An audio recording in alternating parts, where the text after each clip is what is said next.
Welcome to Barbara's Bulletin, the podcast where we bring you the latest news and updates from around the world.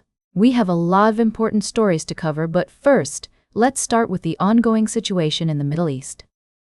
The conflict between Israel and Hamas has been a major concern for many months now, and despite a ceasefire being in place since October, violence continues to erupt in the region. Just yesterday, Israeli strikes hit several locations throughout Gaza, resulting in a significant number of casualties. According to reports from hospitals in the area, at least 14 people were killed in a strike on a police station in Gaza City, while other attacks hit an apartment building and a tent camp in Khan Yunis. The victims included women and children, and the strikes have been widely condemned by mediators, including Egypt and Qatar. The Israeli military has stated that its actions were in response to a breach of the ceasefire by Hamas, which it claims emerged from a tunnel in the southern Gaza region of Rafah. However, Hamas has denied any wrongdoing and has called on the international community to intervene and stop the violence. The situation in Gaza remains dire, with many residents struggling to access basic necessities like food, water, and medical care. The Rafah crossing, which is set to open today, is seen as a lifeline for many Palestinians who are in need of treatment outside of the territory. As we continue to follow this story, it's clear that the road to peace in the Middle East remains long and challenging. With multiple parties involved and competing interests at play, finding a lasting solution will require careful diplomacy and a commitment to dialogue. We'll be keeping a close eye on developments in the region and bringing you updates as more information becomes available. In the meantime, we urge all parties involved to prioritize the safety and well-being of civilians and to work towards a peaceful resolution to this conflict. We'll be right back with more of today's top news on Barbara's Bulletin. Welcome back to Barbara's Bulletin. We're continuing our coverage of global news and developments that shape our world. Today, we're focusing on several key stories that have caught our attention. Firstly, in the realm of international politics, there's been a significant development regarding the leadership of Iraq's next government. The Shiite bloc, known as the Coordination Framework, has reaffirmed its support for former Prime Minister Nouri al-Maliki to lead the country, despite a warning from U.S. President Donald Trump that Washington would no longer provide assistance to Iraq if Maliki were to return to power.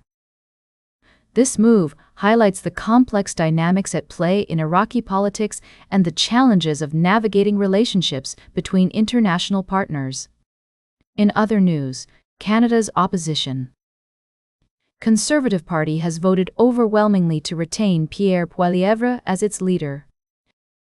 Poilievre secured 87.4% of the votes in a leadership review, surpassing the 75% goal set to demonstrate party confidence. This outcome comes after the Conservatives' defeat in the federal election last April and reflects the party's commitment to its current direction under Poilievre's leadership. It's also worth noting that U.S. President Donald Trump's comments about making Canada a U.S. state have had an interesting effect on Canadian politics, with Prime Minister Mark Carney seeing a boost in his approval ratings as Canadians rally behind their leader in response to these remarks.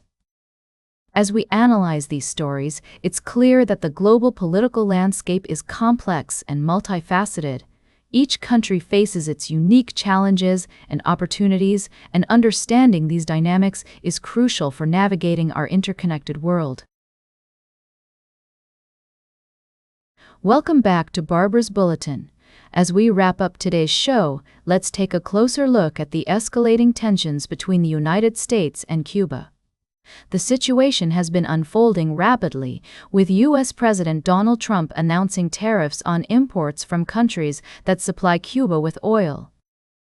This move has sparked a strong reaction from Cuban leaders, with President Miguel Diaz-Canel denouncing the decision as blackmail and coercion, and Pope Leo XIV urging both sides to engage in sincere dialogue. The U.S. president's actions are reportedly aimed at pressuring Cuba into negotiations, with Trump stating that he believes a deal can be worked out. However, Cuba's Foreign Minister Bruno Rodriguez has declared an international emergency in response to the tariff warning, citing an unusual and extraordinary threat. The situation is further complicated by the fact that Venezuela, once Cuba's top oil supplier, has not recently sent oil or money to the island nation. As the standoff continues, Cubans are feeling the effects of the U.S. stranglehold, with many queuing for fuel and facing economic hardship. The international community is watching closely, with some leaders calling for calm and diplomacy. While Trump predicts that Cuba will be failing pretty soon, it remains to be seen how the situation will unfold. It's essential to consider multiple perspectives on this issue, from the U.S. government's stance on national security and foreign policy to the humanitarian concerns of the Cuban people. As we strive to stay informed about global events, it's crucial to approach complex issues like this one with nuance and empathy. That's all for today's Barber's Bulletin. Remember to like, share, and subscribe, and until next time, stay engaged.